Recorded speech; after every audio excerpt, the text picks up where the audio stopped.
waras pada sepak bola. Sinteyong ada kerjanya, yes, tapi nggak perlu menyatakan bahwa tingkatan stamina kebugaran fisik itu adalah berkat pelatih klub atau Sinteyong, lalu semua semarak paduan suara kor pelatih Sinteyong. No.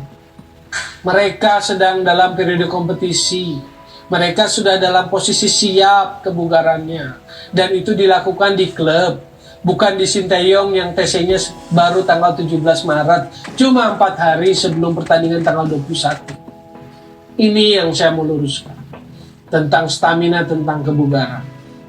Sekali lagi, semoga ini bisa memberikan sebuah pencerahan. Supaya apa? Supaya kita tetap waras.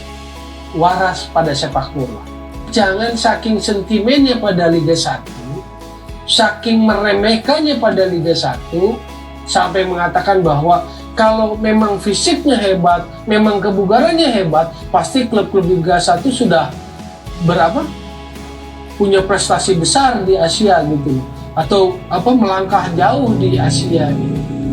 Dari 18 klub Liga 1, catat hanya 2 pelatih domestiknya, Rahmat Darmawan dan Jajang Nurjaman sekarang, sebelumnya Haji Santoso.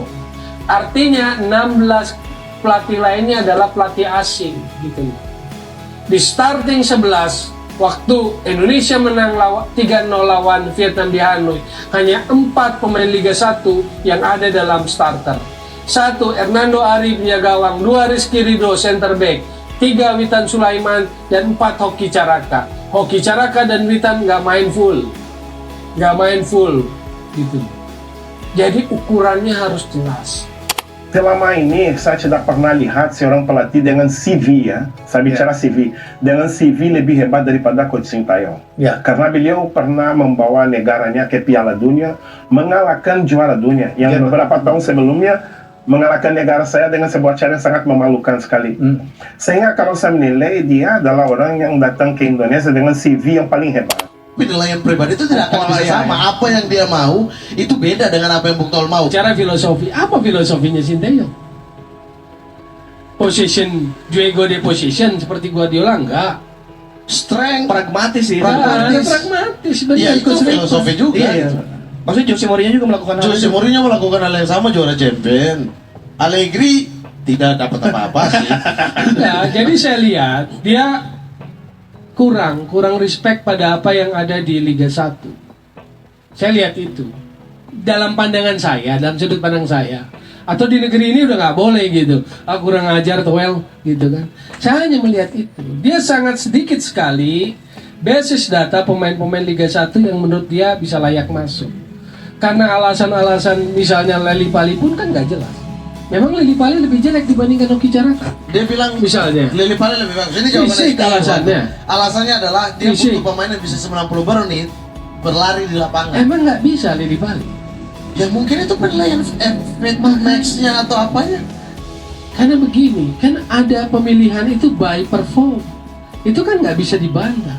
Kompetisi itu gunanya apa? By perform. Tapi nggak bisa gitu juga Bung Toel. Misal gini. Misal nih, saya dan Bung Toel menilai orang ini. Kan? Iya kan? Kita punya alat ukur dan juga form penilaian yang berbeda tentunya pasti antara saya dan Bung Toel. Kenapa harus berbeda? Ya karena tidak bisa kalau manusia disatukan, nggak bisa kalau kita sekolah kepelatihannya sama, misalnya sertifikasinya sama. Lah kan beda. Misalnya si STY kan beda, dia license di sana. Tapi kan sama aja ilmunya. Ibu tidak akan bisa penilaian pribadi itu, walaupun formasinya 4-3-3 juga, 4-4-2 juga. Daripada kasih contoh itu, contoh Leli Pali gitu.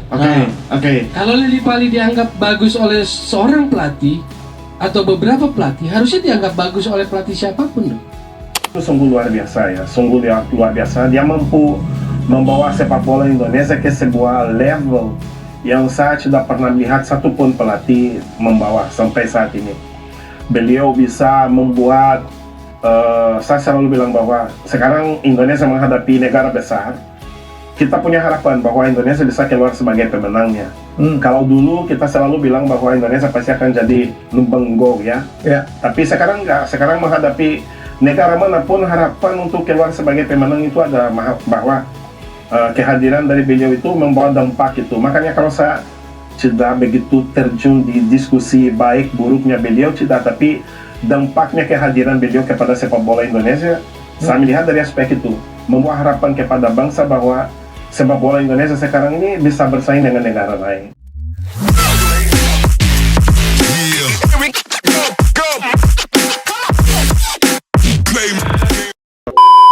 Terima kasih sudah klik video ini. Tapi jangan lupa guys, klik tombol subscribe karena subscribe itu gratis. Dengan subscribe kamu support channel ini terus untuk upload hampir setiap hari. Ingat, subscribe itu gratis. Gak ada ruginya kamu klik tombol subscribe guys. Selamat menonton. Enjoy. Assalamualaikum warahmatullahi wabarakatuh. Salam sepak bola Indonesia teman-teman semua. Kembali lagi bersama saya di channelnya Komentator Tampan. Kita berdiskusi mengenai timnas Indonesia.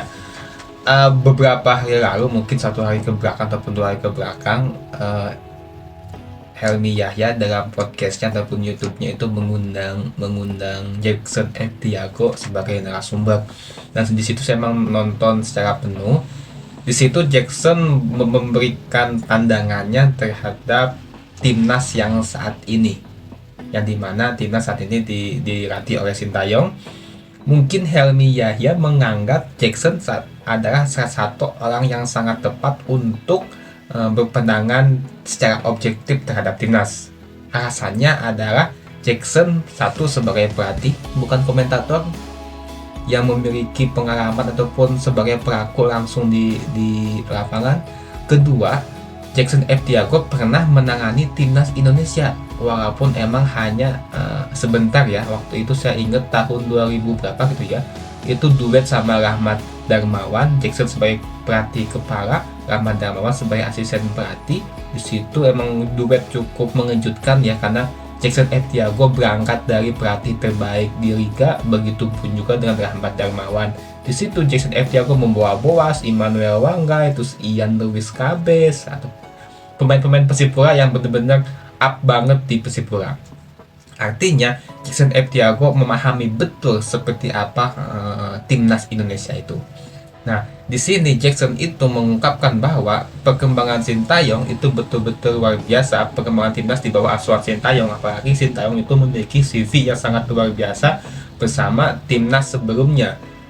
Dia mengalahkan Jerman, dia pernah di Piala Dunia, bahkan Jerman yang dikalahkan oleh Sintayong juga pernah mengalahkan Brazil dengan skor cukup telak 7-1 waktu itu ya di Piala Dunia Brazil itu.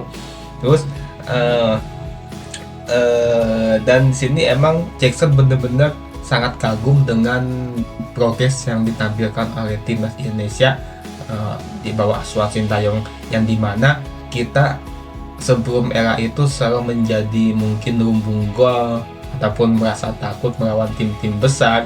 Bahkan kita juga melawan tim-tim kecil, negara kecil seperti Singapura, Timor Leste juga sangat sulit memenangi pertandingan. Saat ini betul-betul sangat beda, dan Sintayong memberikan progres yang sangat luar biasa terhadap timnas Indonesia.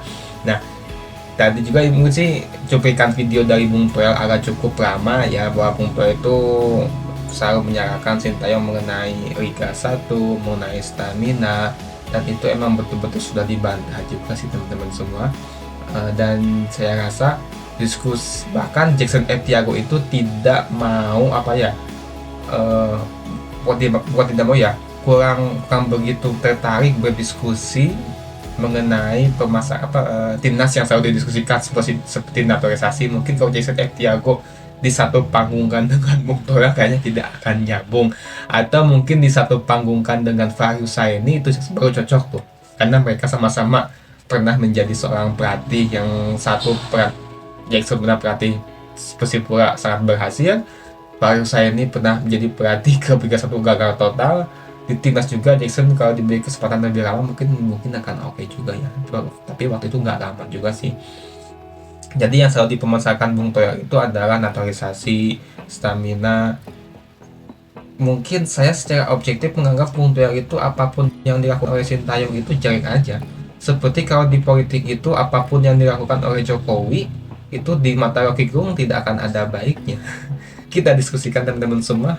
Wassalamualaikum warahmatullahi wabarakatuh. Salam sepak bola Indonesia.